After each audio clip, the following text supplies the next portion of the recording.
বলেন তো বন্ধুরা, তেহারি খেতে কে কে পছন্দ করেন? আমার তো তেহারি খেতে খুবই ভালো লাগে।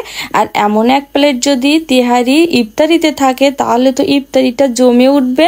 হ্যালো বন্ধুরা, আসসালামু আলাইকুম। কি অবস্থা সবার, কেমন আছেন? আমি কিন্তু আলহামদুলিল্লাহ ভালোই আছি।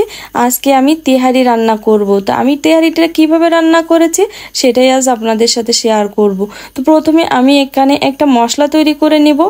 তো তার জন্য এখানে কিছু মশলা নিয়ে নিয়েছি। এখানে কিছু কালো গোলমরিচ, তারপরে লবঙ্গ, কয়েক টুকরা দারচিনি, এই যে একটা জয়ফলের অর্ধেকটা নিয়েছি, যেহেতু আমি অল্প পরিমাণে রান্না করব, একটু জয়ত্রী, তারপরে সাদা এলাচ দুইটা সাইজ এলাচ, তারপরে তেজপাতা। তো আমি মশলাগুলো প্রথমে কিন্তু একটু টেলে নিব, যেহেতু আর এটা কিন্তু রোদে দিয়েও গুঁড়া করা যাবে।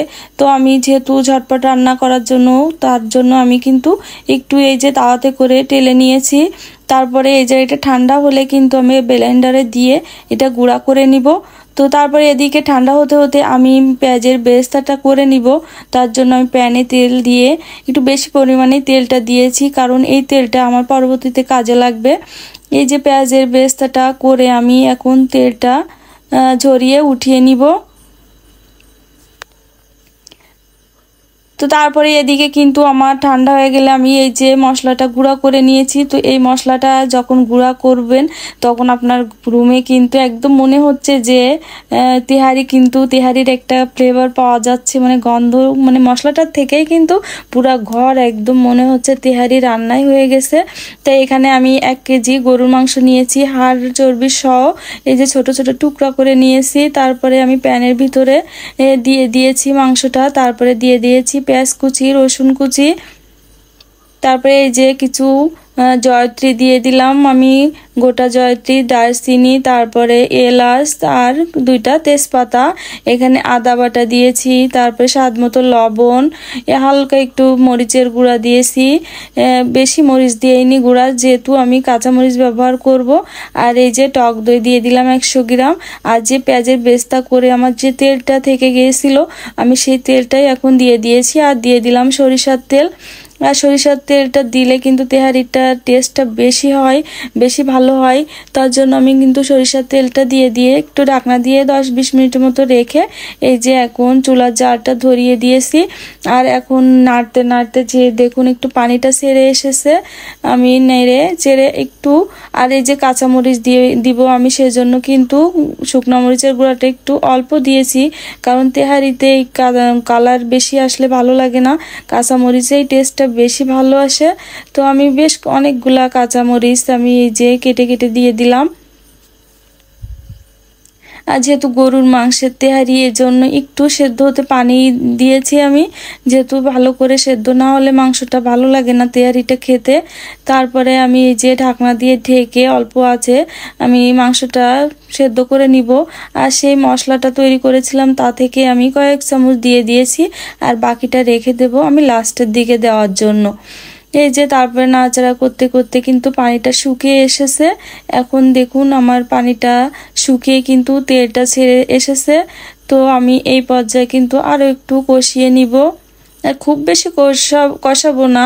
তারপরে এখানে আমি মাপ অনুযায়ী, যে চালের মাপ অনুযায়ী কিন্তু পানিটা গরম করে নিয়েছি। এখন এই মাংসের ভিতরে আমি সেই গরম পানিটা দিয়ে দিলাম, দিয়ে একটু সুন্দর করে নাড়াচাড়া দিয়ে দিলাম। আর একই সেই মাপের পানি থেকে কিছু পানি আমি এই যে একটু গুঁড়া দুধ মিশিয়ে নিচ্ছি, তো এটাও দিয়ে দিলাম। তারপরে সুন্দর করে আর একটু বলক চলে আসলে কিন্তু আমি ধুয়ে রাখা চালটা দিয়ে দিব। আর চালটা কিন্তু আমি 30 মিনিট আগে ভিজিয়ে রেখেছিলাম। আর এখানে 1 কেজি মাংসের সঙ্গে আমি কিন্তু 1 কেজিরও কম চাল দিয়েছি। তো মাংসটা বেশি হলে ভালো হয় তেহারিটা খেতে। তো চালটা আমি আধা ঘন্টা আগে ভিজিয়ে রাখছিলাম, তারপরে পানি ঝরিয়ে এই যে দিয়ে দিলাম এখন কিছু কাঁচামরিচ আর 2 ফালি লেবুর রস। এতে করে কিন্তু ভাতটা আমার অনেক সুন্দর ঝরঝরা হবে এই লেবুর রসটা দেওয়াতে। তারপরে নাড়াচাড়া দিয়ে আমি এই যে একটু সামান্য একটু চিনি দেব, এতে করে কিন্তু স্বাদটা অনেক ভালো আসবে। অতিরিক্ত চিনি দিলে কিন্তু ভালো লাগবে না, জাস্ট সামান্য একটু চিনি দিয়েছি। তারপরে এই যে ঢাকনা দিয়ে ঢেকে একটু নাড়াচাড়া করে উল্টে পাল্টিয়ে দিব।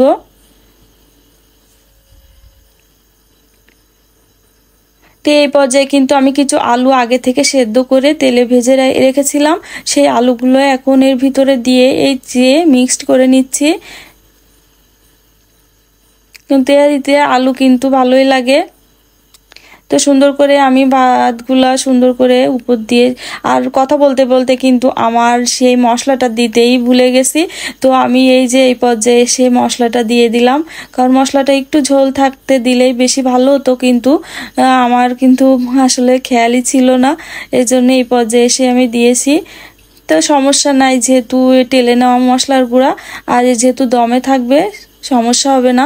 তারপরে এই যে উপর দিয়ে সমান করে আমি এই যে পেঁয়াজের বেরেস্তাটা দিয়ে দিব, এখন দিয়ে দিচ্ছি। তারপরে দিয়ে দিলাম উপর দিয়ে ঘি।